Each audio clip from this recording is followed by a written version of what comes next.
तो hello everyone, आज है मैथमेटिकल टूल्स का लेक्चर नंबर 5 जो कि है इंटीग्रेशन, है ना। इससे पहले 4 लेक्चर कंप्लीट हो चुके हैं जिसमें डेरिवेटिव पढ़ाया जा चुका है, फंक्शंस के बारे में पढ़ाया जा चुका है, basic trigonometry, basic coordinate geometry सारे पढ़ाए जा चुके हैं, जिसके वीडियोस ऑलरेडी अवेलेबल हैं, आप उनको देख सकते हो। और ऐसा कुछ रिलेशन इतना ज़्यादा है नहीं वहाँ से यहाँ तक, है ना, इतना ज़्यादा कुछ रिलेशन नहीं है। बट इंटीग्रेशन एक बेसिक प्रोसेस है, जैसे कि हम ऑपरेशन मैथमेटिक्स में कर रहे थे फंक्शंस के साथ, डेरिवेटिव पढ़े, उसी तरह इंटीग्रेशन भी एक ऑपरेशन है ना। अच्छा, ये इंटीग्रेशन है क्या, धीरे धीरे समझेंगे, थोड़ा सा चीज है, लेकिन पूरे फिजिक्स में इंटीग्रेशन यूज होगा कंटिन्यूअसली इंटीग्रेशन यूज होगा पूरे फिजिक्स में। कैसे कैसे यूज होगा सब कुछ हम लोग सुनेंगे, है ना। तो इंटीग्रेशन इज बेसिकली, इंटीग्रेशन जो चीज है, this is simply reverse of differentiation, this is reverse of differentiation, या फिर जो डेरिवेटिव बोलते हैं ये उसका उल्टा प्रोसेस है। हमें इसका थ्योरी समझना कुछ नहीं है, हमें सिर्फ इंटीग्रेशन कैलकुलेट करना आना चाहिए बस, बाकी इसके अंदर में कुछ थ्योरी नहीं है हमारे लिए समझने के लिए, राइट। ये डिफरेंशिएशन का उल्टा रिवर्स प्रोसेस है। इसका मतलब क्या है ना, अगर मैं बोलूं कि एक फंक्शन है एफ ऑफ एक्स, है ना, y equal to F of x है, और अगर मैं डेरिवेटिव करता हूं d by d x of f of x, इस फंक्शन को मैं अगर ऐसे डेरिवेटिव करता हूं, ये फंक्शन क्या है जो पहली बार देख रहे हो, आज पहला क्लास करो, परेशान मत हो। ये एफ ऑफ एक्स का मतलब होता है कि इसके वजह से कुछ भी एक्स का टर्म्स लिखे जा सकते हैं, 3x² + sine x, log x, ऐसे कुछ भी लिखा जा सकता है, समझ रहे हो। ये सबको हम लोग एक एक फंक्शन बोलते हैं। अच्छा, अगर मैं इसको डेरिवेटिव करूं तो कुछ और आएगा, मान लो कि एफ डैश एक्स आया, जैसे हम लोग रिप्रेजेंट करते थे ऐसे, इसको सॉल्व करेंगे हम लोग तो कुछ एफ डैश एक्स आएगा। देन ये बोला गया, देन द इंटीग्रेशन ऑफ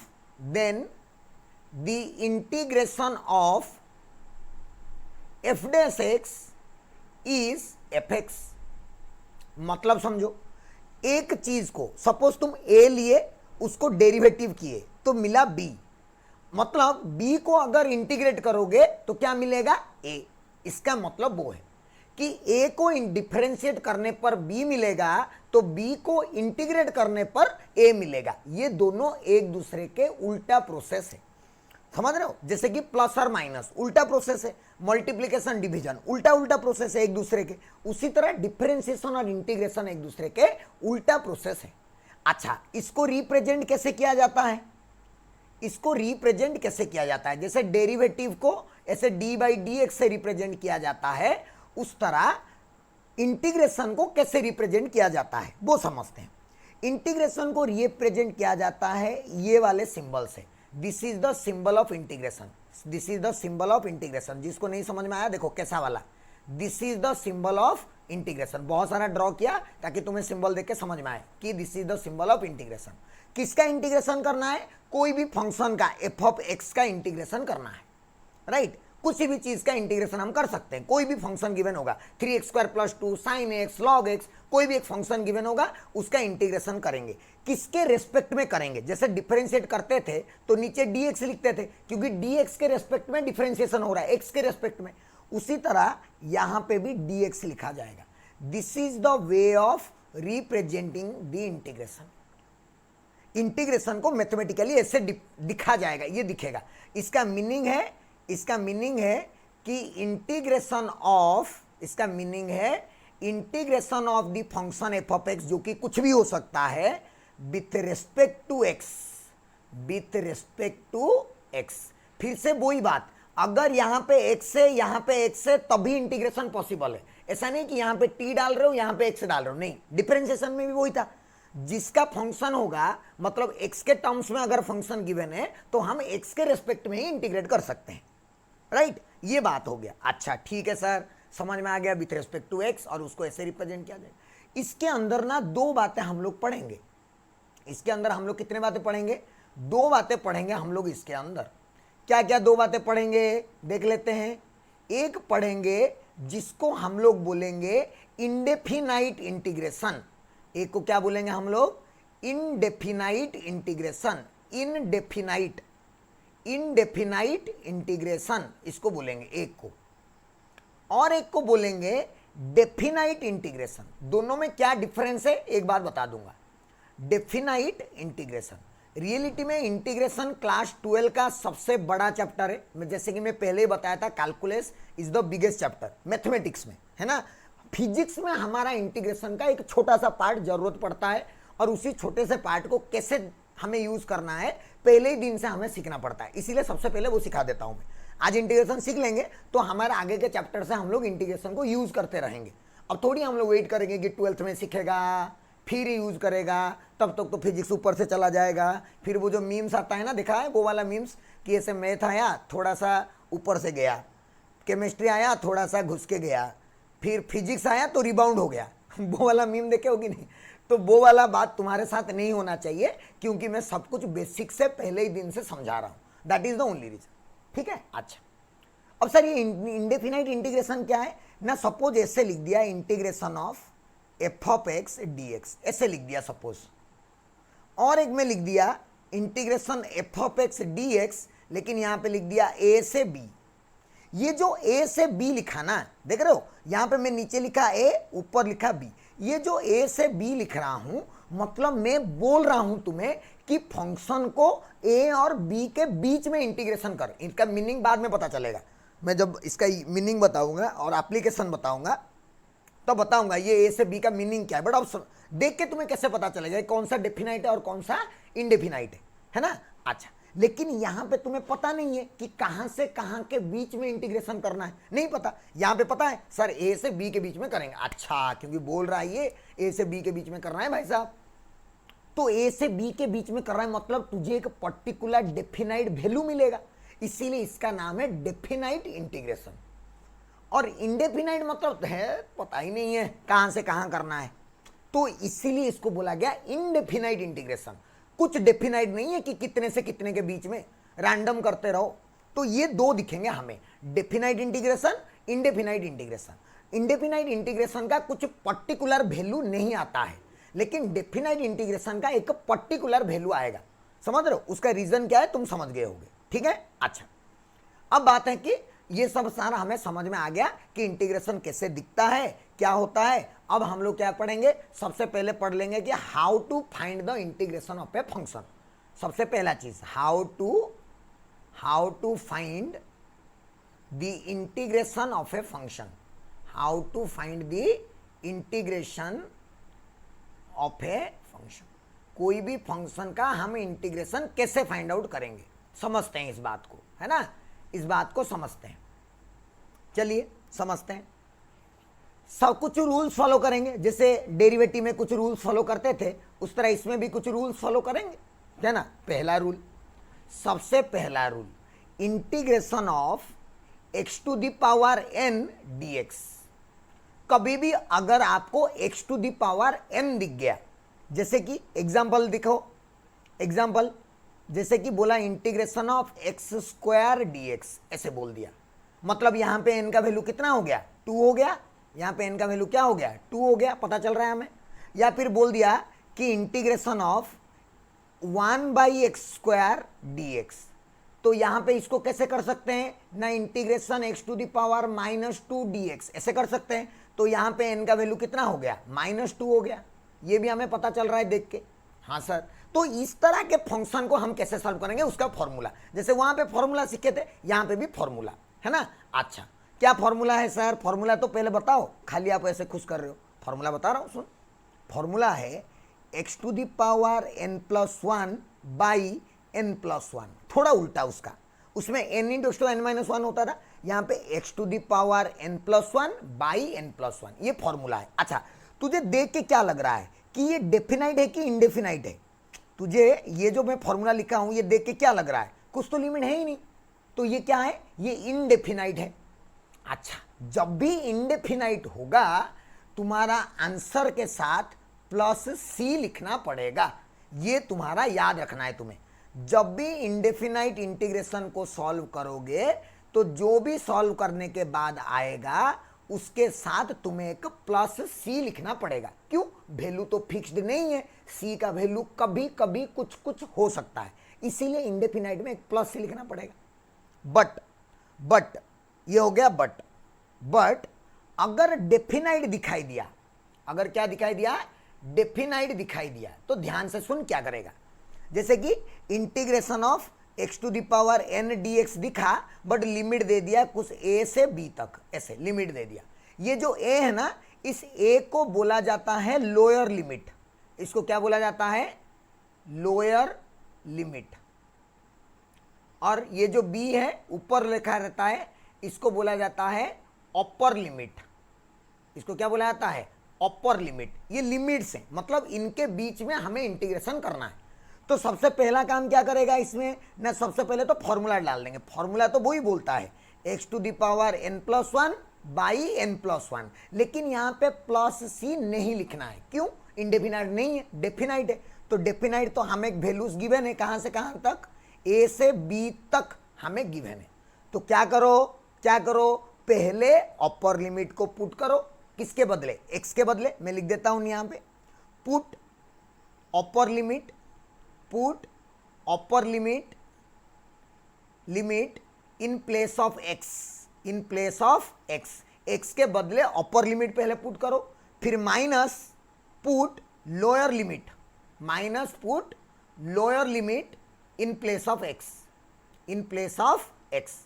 परेशान होने की जरूरत नहीं है, एक एक करके बता रहा हूं। देख, पहले अपर लिमिट पुट करेगा तो कितना आएगा, b to the power n+1 by n+1 आएगा।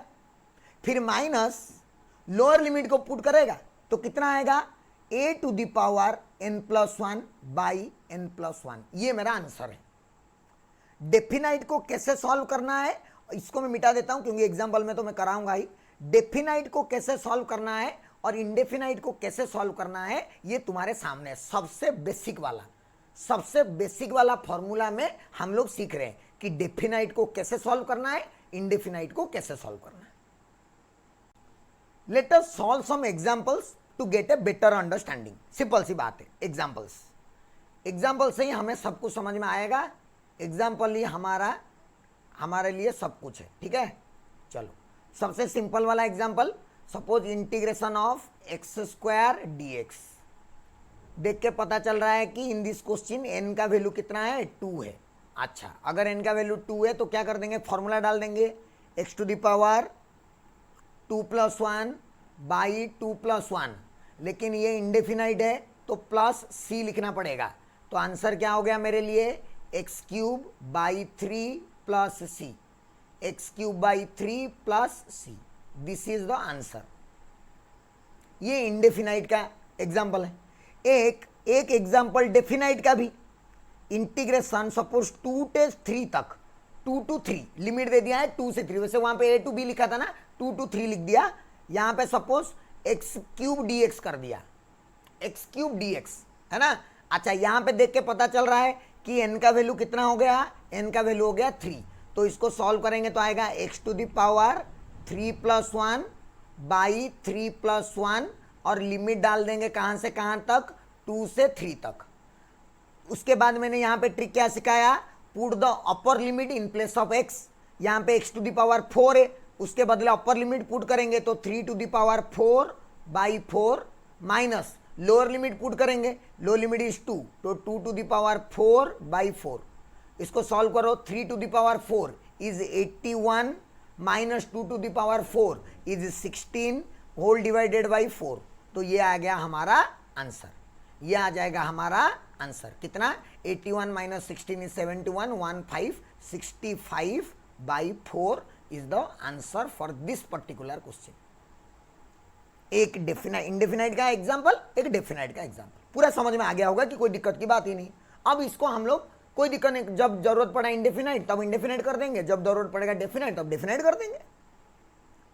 इसके और थोड़े थोड़े अच्छे एग्जाम्पल्स हम लोग कर सकते हैं जिससे हमें और ज़्यादा क्लैरिटी आ जाएगा। जैसे कि सपोज बोला integration of √x dx, integration of √x dx। अच्छा, √x dx मतलब integration of x to the power half dx। अब n का वैल्यू यहाँ पे हमारे फॉर्मूला के हिसाब से n का वैल्यू कितना हो गया, हाफ हो गया n का वैल्यू।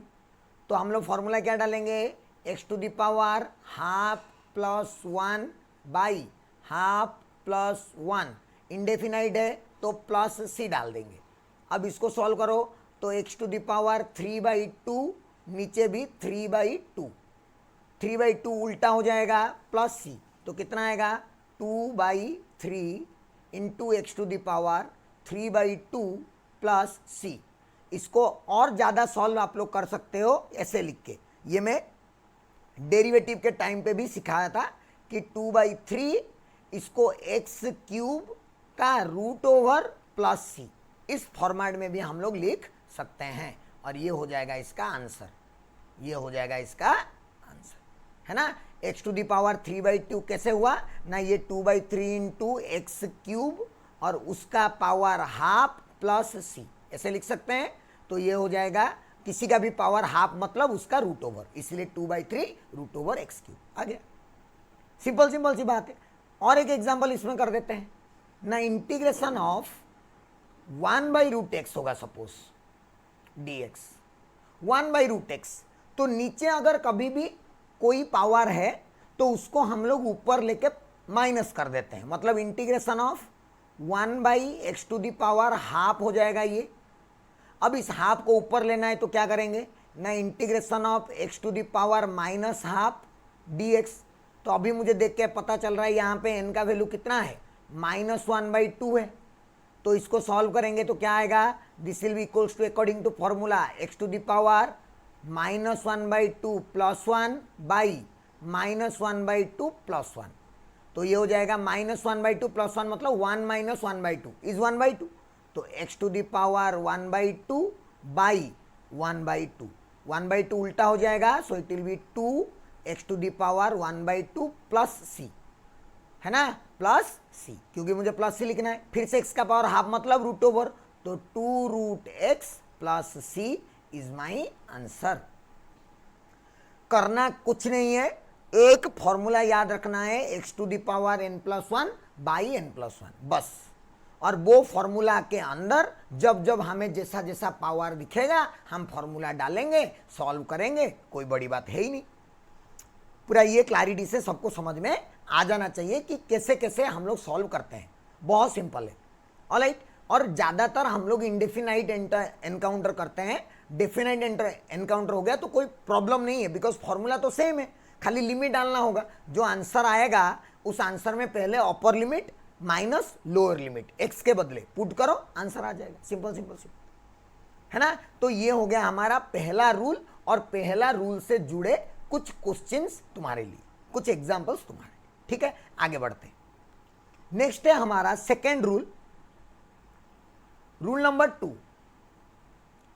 रूल नंबर 2 बोलता है कि अगर इंटीग्रेशन ऑफ कोई एक कांस्टेंट उसके साथ मल्टीप्लाइड है, a is any constant, bracket में लिखेंगे a इज एनी कांस्टेंट, कोई भी कांस्टेंट हो सकता है a का वैल्यू, पॉजिटिव नेगेटिव जीरो, मतलब a का वैल्यू 2 -3 5 7 कुछ भी हो सकता है, कुछ फर्क नहीं पड़ता है।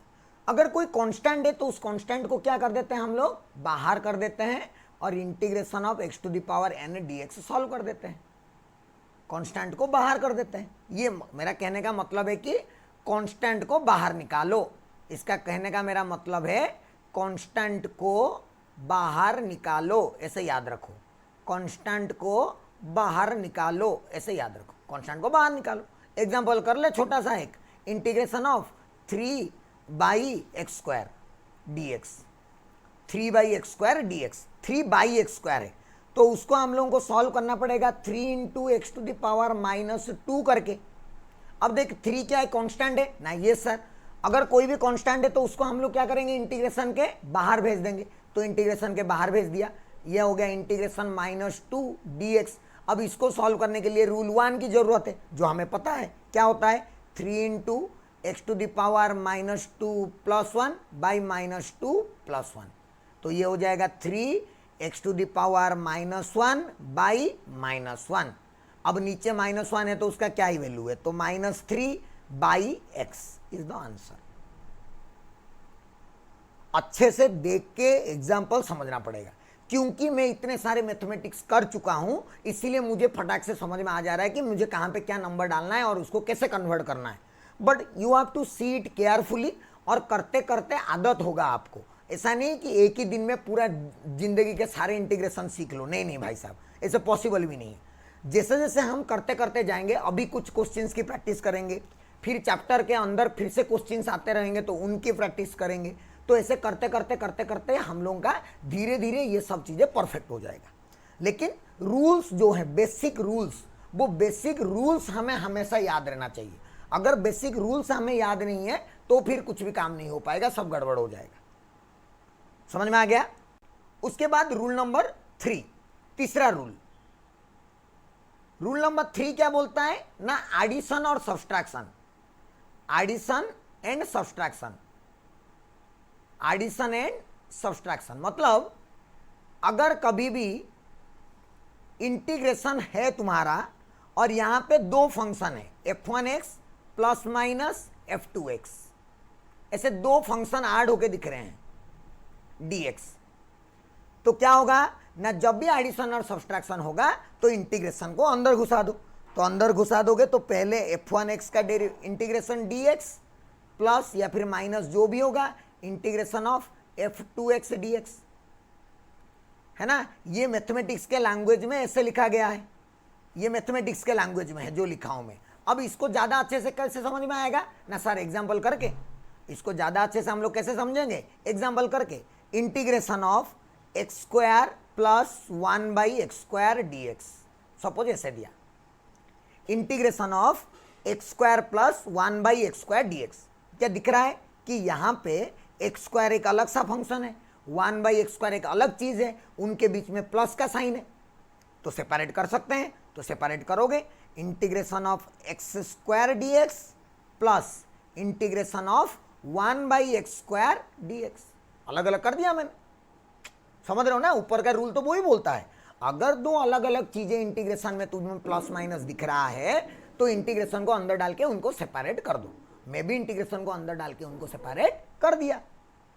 अब आराम से फॉर्मूला डाल देंगे। कौन सा फॉर्मूला? कौन सा फॉर्मूला? रूल नंबर 1, x⁻² + 1/2 + 1, और यहाँ पे x⁻−2 + 1/−2 + 1। क्योंकि ये दोनों क्वेश्चन में ऑलरेडी सॉल्व करवा चुका हूं तुम्हें, इसलिए मैं आंसर डायरेक्ट लिख रहा हूं, और जो भी आया उसके साथ हमें क्या करना है? +c। क्यों? इंडेफिनाइट। अच्छा, तो क्या आ जाएगा? यह आ जाएगा x³ और यह आ जाएगा 1 - 2 - 1, तो माइनस यह आ जाएगा 1/x + c। This is my answer. कभी भी प्लस दिखे माइनस दिखे अंदर डालो, सेपरेट करो, खत्म कहानी, है ना? अच्छा, और एक एग्जांपल इसका करवाता हूं, एक वन मोर एग्जांपल, थोड़ा और अच्छे से समझ में आएगा। सपोज बोला इंटीग्रेशन ऑफ 3t² - 2t + 1 नहीं लिखता हूं, बाद में लिखाऊंगा, dt। थोड़ा सोच, अभी तक x चल रहा था, मैं जानबूझ के एक t दिया। क्यों t दिया? ताकि तू समझे, देख इधर भी t है, इधर भी t है और इधर भी t है। अगर इधर t होता और dx लिखा होता तो वैसा इंटीग्रेशन हम लोग सॉल्व नहीं कर सकते। वो हमारे मतलब पृथ्वी के वो सॉल्व होने वाली चीजें नहीं है, वो दूसरे ग्रह के होते होंगे, शायद मंगल, यूरेनस, नेपच्यून, प्लूटो, उधर कहीं का होता होगा। हमारे पृथ्वी में ऐसे वाले इंटीग्रेशन सॉल्व नहीं कर सकते हम लोग कि अंदर में t दिया हो, मतलब समझ रहे हो, यहाँ पे t, यहाँ पे t, लेकिन यहाँ पे dx होगा नहीं, होगा ही नहीं। अब इसको फिर से सॉल्व करना है, सॉल्व कर दो। इंटीग्रेशन ऑफ 3t² dt, फिर minus integration 2t dt, integration को अंदर डालना है, बस डाल दिया मैंने। अब इसको सॉल्व करने के लिए रूल नंबर 2 लगाओ। क्या रूल नंबर 2? कांस्टेंट बाहर जाएगा, इंटीग्रेशन ऑफ t² dt, फिर माइनस इधर से कांस्टेंट बाहर जाएगा, इंटीग्रेशन t dt। अच्छा, इसको सॉल्व करेंगे तो 3 आ जाएगा, ये t² आ जाएगा t³ - 2 × t आ जाएगा t²/2, 1 + 1/2, 2 + 1/2। डायरेक्ट इसीलिए लिख रहा हूं क्योंकि धीरे धीरे तुम्हारा प्रैक्टिस बढ़ता जाना चाहिए। ऐसा नहीं कि एक ही मतलब बचपन वाली बातें जिंदगी भर कर रहे हो, ऐसा नहीं होना चाहिए। 3 कैंसल, 2 कैंसल, कितना आ गया? t³ - t²। This is the answer, this is the answer. तू बोलेगा सर +c नहीं लिखे, भूल गया, लिख देता हूं +c। ये आंसर, ये आंसर है।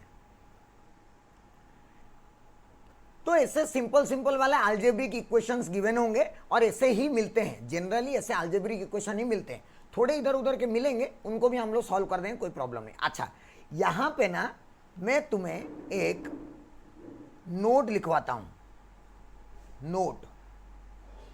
नोट या फिर प्रीमियम समझ सकता है इसको, मतलब बहुत अच्छा चीज, इंटीग्रेशन ऑफ 1/x dx, ऐसे लिख दिया, इंटीग्रेशन ऑफ 1/x dx। तो कोई बच्चा बोला कि सर अच्छा इसको तो मैं ऐसे चुटकी में सॉल्व कर दूंगा, मैं बोला करके देख, तो बोला कि sir integration of x⁻⁻1 dx। अच्छा x⁻⁻1, ठीक है, फॉर्मूला डाल दो, x⁻⁻1 + 1 by -1 + 1, x⁻0/0, ये तो 1/0, तो क्या इंफिनिटी आंसर है? आंसर क्या इंफिनिटी है?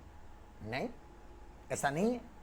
इसीलिए मैं तुम्हें पहले वो चीज बताया था, क्या बताया था? ये रॉन्ग है, ये जो पूरा ड्रॉ किया गया ना, रेड में बता रहा हूं, सुन, ये जो बोला ये पूरा का पूरा क्या है? दिस इज रॉन्ग, ये पूरा रॉन्ग है। ऐसे गलती से सोच भी मत देना कि 1/x dx है तो x का पावर -1 कर देंगे, नहीं, दिस इज रॉन्ग। तो फिर राइट क्या है सर? तो फिर राइट क्या है? मैं बता रहा हूं राइट क्या है ना। मैंने तुम्हें क्या बताया ना, डिफरेंशिएशन एंड इंटीग्रेशन आर उल्टा प्रोसेसेस।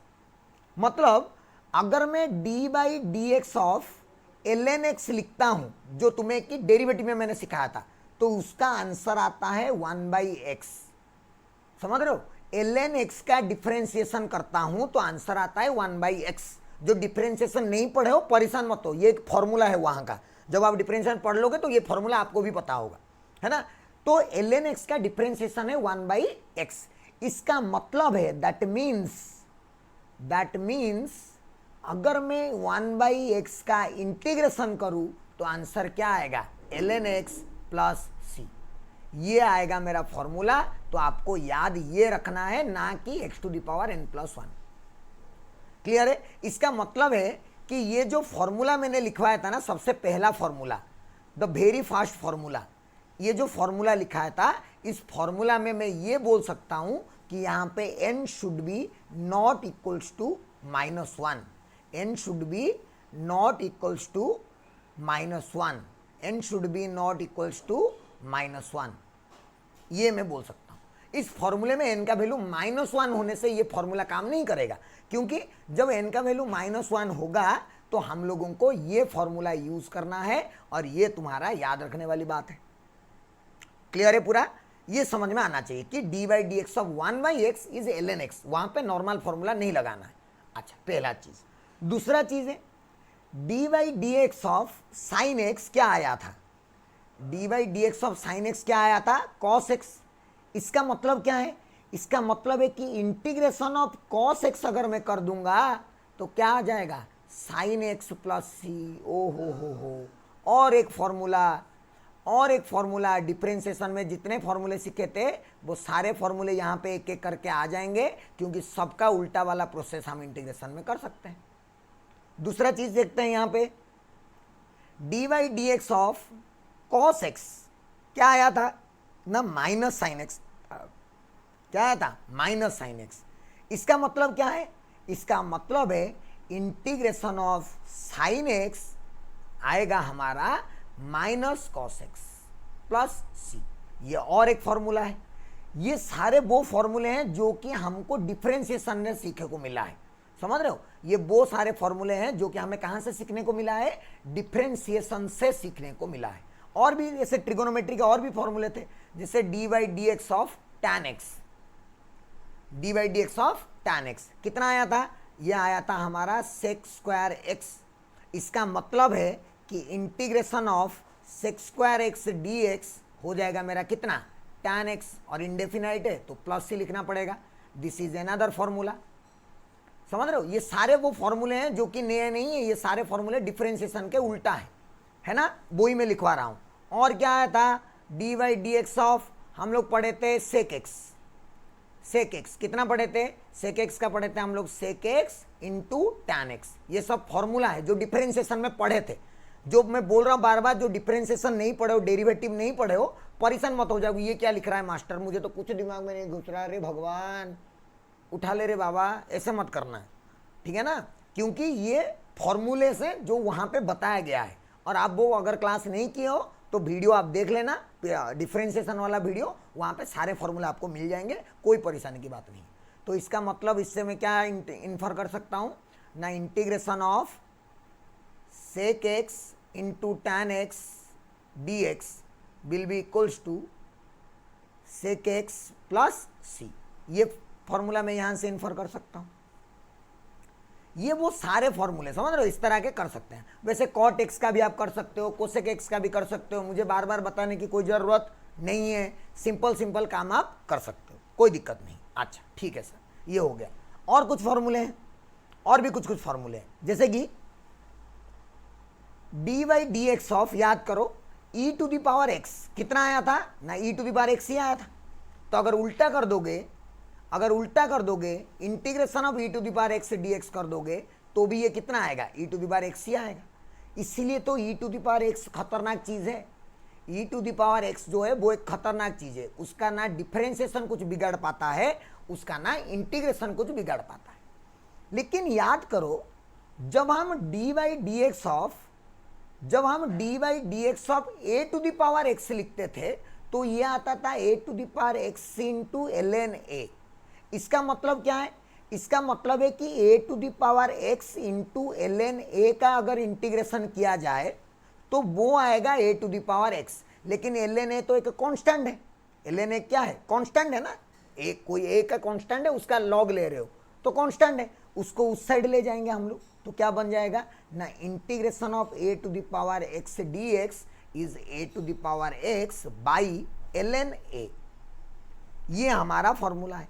ये वो सारे इंटीग्रेशन के फॉर्मूले हैं जिसको आपको याद कर लेना है, और यह बार बार आपको काम में आता रहेगा। सारे फॉर्मूले, ऑलमोस्ट सारे फॉर्मूले मैं यहाँ पे लिख दिया हूँ एक ही पेज में, और इतने ही बेसिक है तो बहुत सारे और भी हैं, ढेर सारे हैं, और ढेर सारे हैं, सेक एक्स का, टेन एक्स का, लॉग एक्स का, सबका है ना, सबका है इंटीग्रेशन के फॉर्मूले। फिजिक्स में यूज नहीं होते हैं, फिजिक्स में खतरनाक वाले यूज नहीं होते हैं, फिजिक्स में ये बेसिक वाले यूज होते हैं, इसलिए मैं बेसिक वाला बता रहा हूँ, ज़्यादा कॉम्प्लिकेटेड करने की कोशिश भी नहीं कर रहा हूँ। और आपको भी ध्यान ये रखना है कि पढ़ना उतना है जितना जरूरी है ना, ज़्यादा पढ़ के स्टाइल मारने से कुछ नहीं होता है, क्योंकि ज़्यादा पानी में जाओगे तो हो सकता है तुम तैर ना पाओ, है ना। तो उतने पानी में जाना चाहिए जितना हम लोग तैर सकेंगे, और जितना में हमें कंपटीशन करना है, जितना हमें जरूरी है बस उतना ही पढ़ना है। दैट इज द रीजन कि हम लोग इतना ही जरूरत है और इतने फॉर्मूले हम लोग पढ़ लिए। तो बेसिक इतना फॉर्मूला हमें याद रहना चाहिए। कुछ और रूल सीख लेते हैं। याद करो, मैं तुम्हें ऐसा एक चीज सिखाया था कि अगर इंटीग्रेशन ऑफ फंक्शन के अंदर ax प्लस बी वाला फॉर्मेट दिखे कभी भी, अगर फंक्शन के अंदर ax प्लस बी वाला फॉर्मेट दिखे, एग्जाम्पल के साथ बताऊंगा, परेशान मत हो, तब क्या करना है ना, ऐसे कर देना कि इंटीग्रेशन सॉल्व कर दो, ऐसे कर देना कि solve integration and divide the coefficient of x, divide the coefficient of x। कुछ तो पहले नहीं पढ़ा होगा, मैं बता देता हूं, कुछ तो पहले नहीं पढ़ा होगा, मैं एग्जांपल बता देता हूं, तुम्हें समझ में आ जाएगा। सपोज मैंने लिखा integration of sine 2x plus 3 dx। देख फंक्शन दिख रहा है मुझे साइन करके, फंक्शन मुझे दिख रहा है साइन बोल के, और अंदर जो ax प्लस बी है वो है गया इधर 2 और ये b हो गया मेरा 3, ax प्लस बी जैसा दिख रहा है। तो सिंपली क्या करो, इंटीग्रेशन को सॉल्व कर दो, मतलब साइन का इंटीग्रेशन क्या था, याद करो, साइन का इंटीग्रेशन था माइनस कॉस, तो माइनस कॉस अंदर कितना है, अंदर 2x प्लस 3 था तो 2x प्लस 3, लेकिन डिवाइड क्या करना है हमें, कोफिशिएंट ऑफ x, और कोफिशिएंट ऑफ x यहां पे कितना था, कोफिशिएंट ऑफ x था 2, तो इसको डिवाइड कर दो 2 से, और इंडेफिनाइट है तो लास्ट में प्लस c। ये मेरा आंसर है। और एक एग्जांपल देखो, suppose integration 1 by 4 minus 3x dx, ऐसे लिखा 4 माइनस 3x। देखो क्या ये हमें इंटीग्रेशन 1/x से dx वाला फॉर्मेट दिख रहा है और उसका क्या होता है आंसर ln x होता है। तो पहले सॉल्व द इंटीग्रेशन, इस इंटीग्रेशन को सॉल्व करो तो नीचे x के बदले कितना है 4 - 3x, तो मेरा इसका आंसर क्या आएगा ln ऑफ 4 - 3x आ जाएगा। लेकिन x का कोफिशिएंट कितना है -3, तो उसको क्या करो डिवाइड करो और लास्ट में इंडेफिनाइट है तो +c लिखो, ये आएगा answer ln of 4 - 3x by -3 + c। This is the answer for this question, क्योंकि ये 1/4 - 3x है ना, और ये 1/x जैसा दिख रहा है। उसी तरह कोई भी क्वेश्चन गिवन हो हम उसको सॉल्व कर सकते हैं इसी तरह से, कोई दिक्कत की बात नहीं है ना। जैसे कि और एक कर देते हैं, suppose integration of e to the power 2 - 3t dt, ऐसे दिया e to the power 2 - 3t dt। अब t के टर्म्स में आ गया, क्या फर्क पड़ता है, लेकिन यहाँ पे फंक्शन क्या गिवन है, फंक्शन यहाँ पे e गिवन है और e को इंटीग्रेशन कुछ बिगाड़ नहीं सकता है, तो integration e to the power करोगे तो e to the power 2 - 3t ही आएगा। लेकिन t का कोफिशिएंट यहाँ पे कितना है, यहाँ पे t का कोफिशिएंट है -3, देख रहे हो -3, तो इसको डिवाइड करोगे -3 से और इंडेफिनाइट है तो लास्ट में +c लिखोगे और ये मेरा आंसर है। फटाफट सॉल्व होगा मतलब सारे इंटीग्रेशन, और ऐसे ही मिलेंगे जो ये 3 एग्जाम्पल में लिखा हूं ना, मोस्टली ऐसे ही देखने को मिलेगा तुम्हें। Most of the time you will see like this only, ऐसे ही इक्वेशंस देखने को मिलेगा तुम्हें, और उसको ही तुम्हें कैसे इंटीग्रेशन सॉल्व करना है वो फटाफट तुम्हारे दिमाग में घुसना चाहिए, सिंपल सी बात है। तो ये रूल और ये जो रूल बताया मैंने, इस रूल और इस रूल का एग्जाम्पल पूरा समझ में आना चाहिए। ये थोड़ा सा इंपॉर्टेंट है, ये थोड़ा सा इंपॉर्टेंट है ना, रेड कलर में ये थोड़ा सा इंपॉर्टेंट है, इसीलिए इस तरह ऐसे चीज़ों को थोड़ा थोड़ा ध्यान देना पड़ेगा। मैं बता दिया करूंगा कौन सा चीज़ इंपॉर्टेंट, ठीक है। इंपॉर्टेंट चीज़ अगर ऐसा कभी लिखा हुआ, कभी अगर ऐसा दिखा आपको इंटीग्रेशन ऑफ dx, इसका मीनिंग क्या है, इंटीग्रेशन ऑफ dx का meaning integration of 1 * dx, right. अच्छा, और 1 को मैं क्या लिख सकता हूं x to the power 0 * dx, तो इसको सॉल्व करोगे तो n का वैल्यू क्या हो गया 0 हो गया, तो क्या आ जाएगा x to the power 0 + 1 by 0 + 1 that is x, है ना। तो कभी भी इंटीग्रेशन dx दिखे तो integration of dx is simply x, +c भी लिखना पड़ेगा लास्ट में, है ना, +c भी लिखना पड़ेगा तुम्हें लास्ट में। Integration of dx is equals to x, याद रखो बहुत जगह काम में आएगा तुम्हें, है ना। Integration of dx equals to x, ये तुम्हें बहुत जगह में काम में आएगा। अच्छा, +c भी लिखना पड़ेगा, लिख देना +c, कोई फर्क नहीं पड़ता। और ऐसा लिखा सपोज इंटीग्रेशन ऑफ 3 * dx, मतलब तुम्हें पता है कांस्टेंट को बाहर निकालना है तो बाहर निकाल दो, 3 ऑफ इंटीग्रेशन dx, तो ये हो जाएगा 3x + c आंसर, ठीक है। ये एक इंपॉर्टेंट चीज है जो तुम लोगों को याद रखना है, ठीक। अच्छा, ये हो गया बेसिक क्वेश्चन। इससे रिलेटेड कुछ क्वेश्चंस मैं तुम्हारे लिए लेके आया हूं, ये एग्जांपल्स हैं और ये भी एग्जांपल्स हैं, तो मैं कुछ एग्जांपल तुम्हारे लिए सॉल्व करूंगा और कुछ एग्जांपल्स तुम्हें खुद सॉल्व करने पड़ेंगे। जैसे कि ये 5 एग्जांपल तुम्हें सॉल्व करने हैं, ये एग्जांपल्स मैं सॉल्व करूंगा, राइट। चलो ये एग्जांपल्स मैं सॉल्व कर देता हूं, बाकी के 3 एग्जाम्पल तुम्हारे लिए होमवर्क है जो तुम्हें सॉल्व करना पड़ेंगे, ठीक है। चलो पहला क्वेश्चन, ये तो बहुत आसान है, integration of cos x dx, कहां से कहां तक -π/2 से π/2। अच्छा, क्या cos x का इंटीग्रेशन हमें पता है, नहीं ये सर पता है। cos x का इंटीग्रेशन क्या होता है, sin x होता है, अकॉर्डिंग टू द फॉर्मूला जो मैंने लिखा था, मुझे याद है, तुम्हें याद नहीं होगा तो करना पड़ेगा। और हमें लिमिट डालना पड़ेगा अभी कहां से कहां तक, -π/2 से π/2, देखना कैसे जरूरत पड़ता है सब चीज का। अच्छा ठीक है, फिर क्या सिखाया था, जब लिमिट गिवन हो तो x के बदले सबसे पहले क्या डालो, सबसे पहले डालो अपर लिमिट, फिर माइनस लिखो, फिर x के बदले क्या डालो, लोअर लिमिट। अब इसको सॉल्व करना पड़ेगा। π/2 का वैल्यू कितना होता है, π/2 का मतलब होता है 90 डिग्री, राइट। π/2 का मतलब क्या होता है 90 डिग्री, रेडियन में कन्वर्जन, ये भी मैं पढ़ा चुका हूं तुम लोगों को। Sine pi by two, sine 90 का वैल्यू होता है 1 प्लस 1, साइन 90 का वैल्यू होता है प्लस 1। फिर sine of minus x, sine of minus theta क्या होता है, माइनस साइन थीटा। ये भी मैं तुम्हें सिखाया था जब मैं ट्रिगोनोमेट्री पढ़ा रहा था, है ना। वो सारे वीडियोस आपको मिल जाएंगे, उसमें आप लोग फिर से रिफर कर सकते हो। लेक्चर नंबर 1 पहला क्लास में ही पढ़ाया था मैंने। साइन ऑफ माइनस थीटा होता है माइनस साइन थीटा।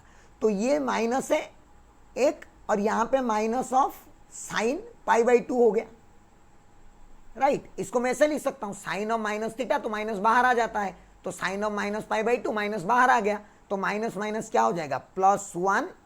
ये हो गया प्लस 1, और ये माइनस माइनस हो जाएगा प्लस, फिर से साइन पाई बाई 2 इज 1, तो ये हो जाएगा प्लस 2। ये मेरा आंसर है पहला क्वेश्चन का। वेरी वेरी सिंपल, पहला क्वेश्चन का आंसर है मेरा +2। ये थोड़ा सा ट्रिगोनोमेट्री का नॉलेज इसके लिए आपको जरूरत है, इसीलिए मैं ये फॉर्मूले यहाँ पे लिख दिया हूँ, ताकि आप रिफर कर सकते हो कि ये फॉर्मूला यूज किया है मास्टर ने, है ना। चलो दूसरा क्वेश्चन सॉल्व करते हैं। दूसरा क्वेश्चन क्या दिया है, दूसरा क्वेश्चन ना, इंटीग्रेशन 0 से capital Q small q by C D Q. तुम्हें देख के लग रहा है यहाँ पे डी क्यू है, यहाँ पे q है, मतलब ये c जो है वो कांस्टेंट जैसा ही बिहेव करेगा, और लिखा भी हुआ है यहाँ पे लिखा भी हुआ है कि c इज ए कांस्टेंट, है ना, लिखा हुआ है कि c इज ए कांस्टेंट। तो जब भी कोई कांस्टेंट होता है तो उसको क्या कर देते हैं हम लोग, बाहर कर देते हैं। तो इस कांस्टेंट को भी हम लोग बाहर कर देंगे घर के, तो 1/c बाहर, बाकी बचा बाहर लेने के बाद इंटीग्रेशन ऑफ, सॉरी, बाकी बचा हमारा integration of q D Q, यही बचा, है ना।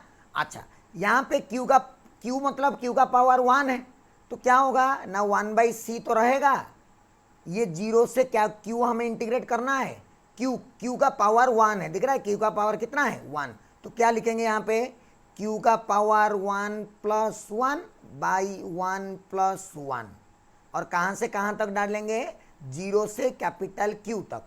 अच्छा, इसको सॉल्व करेंगे तो क्या आएगा, 1/c तो बाहर, q²/2, उसमें पहले अपर लिमिट पुट करेंगे, अपर लिमिट पुट करेंगे तो कैपिटल Q का ²/2 माइनस 0 का ²/2, तो ये आ जाएगा 1/c इंटू कैपिटल Q का ²/2।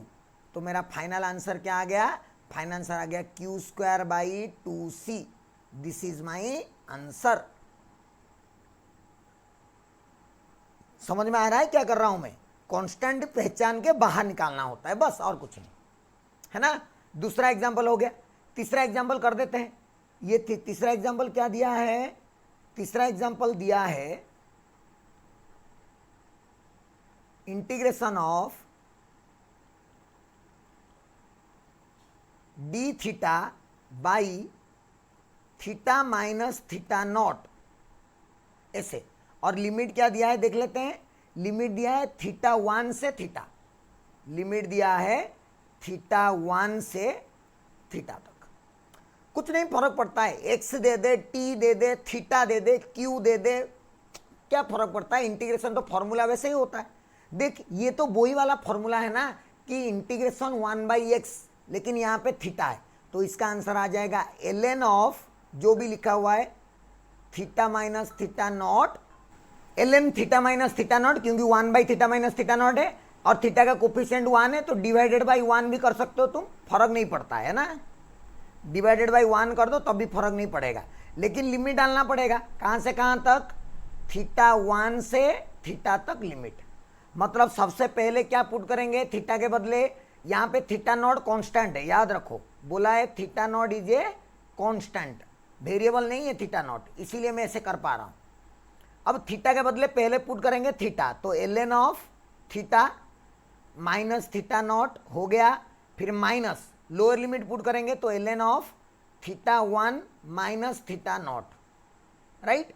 अच्छा, ये कैसे सॉल्व होंगे, ln में जब भी लॉग में माइनस होते हैं तो हम लोग क्या कर देंगे, डिवाइड कर देंगे, ये तुम्हें बाद में पता चलेगा, लॉग पढ़े होगे तो पता चला होगा। इसको ऐसे लिख सकते हैं, ln of theta minus theta naught by θ1 minus theta naught. ये लॉग का एक रूल है, क्या लॉग का रूल है, मैं तुम्हें यहाँ पे लिख देता हूँ ताकि जिसको नहीं पता चलेगा तो वो देख लेगा। रूल क्या है ना, अगर कभी भी ln a minus ln b दिखाई दिया तो उसको हम लोग ln of a by b ऐसे कर सकते हैं। कभी अगर ln a plus ln b दिखाई दिया तो हम लोग उसको ln a इंटू b कर सकते हैं। ये एक रूल है जो कि लॉगरिदम में यूज होता है ना। तो ये तीनों क्वेश्चंस जो थे, तीनों क्वेश्चन थोड़े अच्छे थे और तीनों के तीनों रैंडम नहीं है, तीनों के तीनों फिजिक्स में अलग अलग चैप्टर में यूज होने वाला चीज ही में दिया था यहाँ पे, जो कि आगे जाके आपको अलग अलग चैप्टर्स में देखने को मिलने वाला है। फिजिक्स में कैपेसिटर चैप्टर में कुछ देखने को मिलेगा, कोई न्यूटन्स लॉ ऑफ कूलिंग में देखने को मिलेगा, अलग अलग चैप्टर में सेम टू सेम चीजें देखने को मिलेगा। तो इसलिए मैं वहां से उठा के डायरेक्ट यहाँ पे डाला हूं आपको, ताकि आपको पता चले कि इंटीग्रेशन का यूज फिजिक्स में कैसे कैसे हो सकता है। क्लियर है। अब इसके बाद ये जो 5 क्वेश्चंस हैं, ये 5 क्वेश्चन को सॉल्व आपको करना है। This is the homework for you, this is the homework for you. इतने क्वेश्चन को सॉल्व आपको करना है and also you will get A DPP, जिस डीपीपी में मतलब बहुत सारे प्रैक्टिस क्वेश्चन होंगे, उसको भी आपको इंटीग्रेशन और डिफरेंशिएशन के सॉल्व करने। ठीक है, this is the homework for you. Clear है पूरा। तो ऑल दीज बेसिक्स हो गए हमारे होमवर्क के। 4-5 क्वेश्चन है जो आप खुद से कोशिश करना और हो जाएंगे। बहुत सिंपल सिंपल क्वेश्चन है। अब हम लोग ना इस इंटीग्रेशन का मीनिंग समझते हैं और एप्लीकेशन समझते हैं। ठीक है, meaning and application of integration, meaning and application of integration. छोटा सा चीज है बट बहुत इंपॉर्टेंट है। Meaning and application of integration, ध्यान से सुनना। सपोज मैंने बोला कि मेरे पास कोई भी एक फंक्शन है y equal to F of X, मतलब ये y equal to 3x square plus 2 sine X cos कुछ भी हो सकता है। ऐसे अगर मैं इसका ग्राफ ड्रॉ करूंगा, मान लो कि मैंने इसका ग्राफ ड्रॉ किया, तो उसका ग्राफ ना मुझे कुछ ऐसा दिखाई दिया। मैं ग्राफ ड्रॉ किया, कुछ भी हो सकता है ग्राफ, सपोज मुझे ग्राफ कुछ ऐसे दिखाई दिया। मैं बोला कि एक काम करो, तो मुझे बताओ कि अगर इसका इस वाले एंड को ज्वाइन कर दूंगा और इस वाले एंड को नीचे ज्वाइन कर दूंगा पूरा, तो मुझे बताओ कि ये जो अंदर ये है मेरा, ये मेरा एक्स एक्सिस है, this is my ex axis, sorry ये मेरा एक्स एक्सिस है और ये मेरा वाई एक्सिस है, ये तो पता ही होगा सबको। This is X axis and this is Y axis. ये वाला वैल्यू है x इक्वल टू ए और ये वाला वैल्यू है x इक्वल टू बी। मैं बोला कि बताओ इस इतने जो पोर्शन है, इतना जो पोर्शन है, इस पोर्शन का एरिया कितना होगा, है ना। इस पोर्शन का एरिया कितना होगा। ये जो ग्राफ आया, this is the graph of, this is the graph किसका, y equal to F of X का ग्राफ है। बताओ इस जो शेप जो शेडेड रीजन में किया उसका एरिया कितना होगा। तो फिर तेरा दिमाग खराब हो जाएगा, तू बोलेगा मास्टर पागल है क्या, ऐसा फॉर्मूला हम कभी जिंदगी में देखा ही नहीं है। रेक्टेंगल होता तो मैं बता देता, रॉम्बस होता तो बता देता, पैरेललोग्राम होता तो बता देता, ट्रापीजियम होता तो भी बता देता, बट ये तो रैंडम है, ये तो रैंडम है। मैं इसका कैसे बता सकता हूं तुम्हें कि इसका एरिया क्या होगा। मैं बोला मैं बताता हूं इसका एरिया तू कैसे निकालेगा। सुन, इसका एरिया निकालने के लिए हम एक बढ़िया सा तरीका यूज करते हैं मैथमेटिक्स में, है ना। मैथमेटिक्स में इसका एरिया निकालने के लिए हम बढ़िया सा एक तरीका यूज करते हैं। क्या तरीका, ध्यान से सुनो। मैं बोला कि काम करो, यहां पे कोई भी एक जगह मार्क कर लो x, यहां पे आ जाओ, कोई भी एक जगह x मार्क कर लो। Alright, mark any point x और उस x में एक छोटा सा रेक्टेंगल चूज करो। छोटा सा, इतना छोटा ना, ये जो मैं रेक्टेंगल चूज किया हूं, ये रेक्टेंगल इतना छोटा है, इतना छोटा है, इतना छोटा है कि मैं बोल ही नहीं सकता। इसका ये जो गैप है ना, ये गैप को dx से लिखते हैं और ये dx tends to 0, dx tends to 0, मतलब समझ रहे हो, इतना छोटा स्ट्रिप, इतना छोटा, बोल ही नहीं सकते मतलब। लेकिन ये वैल्यू अगर x हुआ और ये वैल्यू कितना होगा, ये वैल्यू होगा मेरा y, है कि नहीं। ये छोटा सा वैल्यू, ये वाला वैल्यू x है और ये वाला वैल्यू y है, लेकिन ये विड्थ है dx। तो सोच, जैसे अर्थ रियलिटी में राउंड है, अर्थ का शेप क्या है, राउंड है, बट हमें अर्थ का सरफेस कैसा दिखता है, फ्लैट दिखता है। क्यों, क्योंकि हम अर्थ का सरफेस का एक छोटा सा पार्ट देखते हैं, इतना छोटा सा पार्ट। ये छोटा सा पार्ट भी वैसा ही है, ये जो छोटा सा पार्ट है ये छोटा सा पार्ट है ना, ये छोटा सा पार्ट भी वैसा ही एक बड़ा सा अर्थ का छोटा सा पार्ट। तो सोच, ये बड़ा सा अर्थ का ये छोटा सा पार्ट हमें क्या दिखेगा, रेक्टेंगल जैसा दिखेगा। तो मैं बोला therefore the area of the rectangular strip, जो रेक्टेंगुलर स्ट्रिप मैंने कंसीडर किया, स्ट्रिप मतलब एक से एक स्ट्रिप है ना, स्ट्रिप कंसीडर। रेक्टेंगुलर क्यों बोला समझा, क्योंकि dx is very small, therefore the width appears straight line, है ना, स्ट्रेट लाइन जैसा अपीयर होगा। तो ये पूरा रेक्टेंगल बन जाएगा, कि ये जो पूरा मैं शेडेड कर रहा हूं ना, ये रेक्टेंगल जैसा बन जाएगा। क्यों रेक्टेंगल जैसा बना, समझ गया। सब कुछ तो ठीक था, ऊपर टेढ़ा मेढ़ा था, बट वो ऊपर हम ऊपर वाले को सीधा बना दिए। क्यों सीधा बना दिए, क्योंकि हम इतना छोटा सा पार्ट चूज किए हैं ना, कि वो चाहे कैसा भी शेप का हो, हमें तो फ्लैट ही दिखेगा भाई साहब। तो उसका एरिया में निकाल सकता हूं कितना ना, length into breadth, length y और ब्रेड्थ dx, तो y into dx। This is the small area, this is the small area जिसको हम लोग dA से डिनोट करेंगे। dx भी छोटा सा है तो एरिया भी उसका छोटा सा होगा, that is y dx। But मुझे क्या चाहिए ना, मुझे टोटल एरिया चाहिए। मुझे क्या चाहिए, टोटल एरिया चाहिए। तो देयरफॉर टोटल एरिया कैसे निकलेगा, सोचो टोटल एरिया कैसे निकलेगा ना। इस तरह से तुम अगर स्ट्रिप्स कंसीडर करोगे, यहां पे एक स्ट्रिप कंसीडर करोगे, हर जगह एक एक स्ट्रिप कंसीडर करोगे, तो सोच कितने स्ट्रिप्स तुझे मिलेंगे, इनफाइनाइट नंबर ऑफ स्ट्रिप्स मिलेंगे। तू पूछेगा सर पृथ्वी के ऊपर कितने घर है, भाई इनफाइनाइट घर है, इनफाइनाइट नंबर ऑफ घर है ना, मतलब बहुत ज्यादा। इनफाइनाइट का मतलब बहुत ज्यादा। तो टोटल एरिया कैसे निकालूंगा, डीए प्लस और एक छोटा सा और एक छोटा सा, ऐसे कितने ऐड करने पड़ेंगे मुझे, इनफाइनाइट ऐड करने पड़ेंगे। तो जहां पे इनफाइनाइट एडिशन या इनफाइनाइट सम करने की जरूरत पड़ता है, वहां पे हम लोग यूज करते हैं integration of DA, that is integration of Y dx.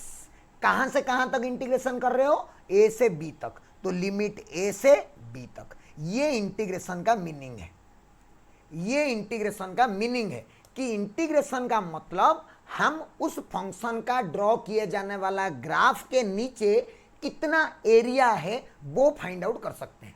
और इंटीग्रेशन का मतलब होता है इनफाइनाइट सम। अगर कोई छोटा सा चीज को हम इनफाइनाइट बार ऐड करते जा रहे हैं, मतलब हम इनफाइनाइट बार ऐड नहीं करेंगे, उसको इंटीग्रेशन कर देंगे, वहां पे इंटीग्रेशन का यूज होगा। और इंटीग्रेशन का ज्योमेट्रिकल मीनिंग क्या है, इंटीग्रेशन का ज्योमेट्रिकल मीनिंग है कि अगर कोई फंक्शन को हम इंटीग्रेशन कर रहे हैं, इसका मतलब हम बोल रहे हैं कि उस फंक्शन के नीचे जो एरिया आएगा, उस एरिया का वैल्यू कितना होगा, वो हम कैलकुलेट कर रहे हैं। अब तो समझा होगा कि डेफिनाइट और इनडेफिनाइट में क्या डिफरेंस है।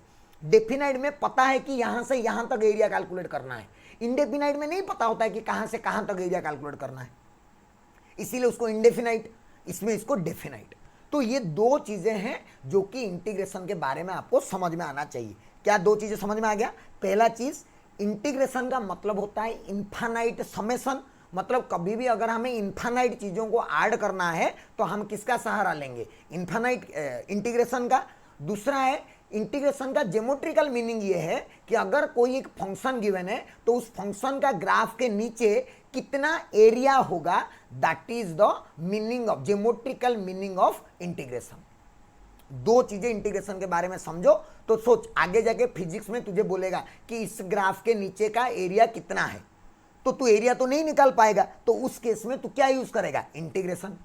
तुझे कहीं बोलेगा कि ऐसे छोटे छोटे चार्ज हैं, टोटल चार्ज कितना है बताओ, तो इनफाइनाइट चार्ज को ऐड करना पड़ेगा तुझे, तो उस केस में क्या यूज करेगा, इंटीग्रेशन। जहां जहां जैसे जैसे आएगा वो मैं तुम्हें बताता रहूंगा कंटिन्यूअसली, है ना, कि देख यहाँ पे इनफाइनाइट सम का कॉन्सेप्ट यूज हो रहा है, देख यहाँ पे एरिया निकालने का कॉन्सेप्ट यूज हो रहा है। बट तेरे दिमाग में तो बैठा होना चाहिए ना कि इंटीग्रेशन का मीनिंग दो चीज है, या तो इनफाइनाइट सम की तरह यूज करते हैं या तो एरिया कैलकुलेट करने के लिए यूज करते हैं, सिंपल सी बात।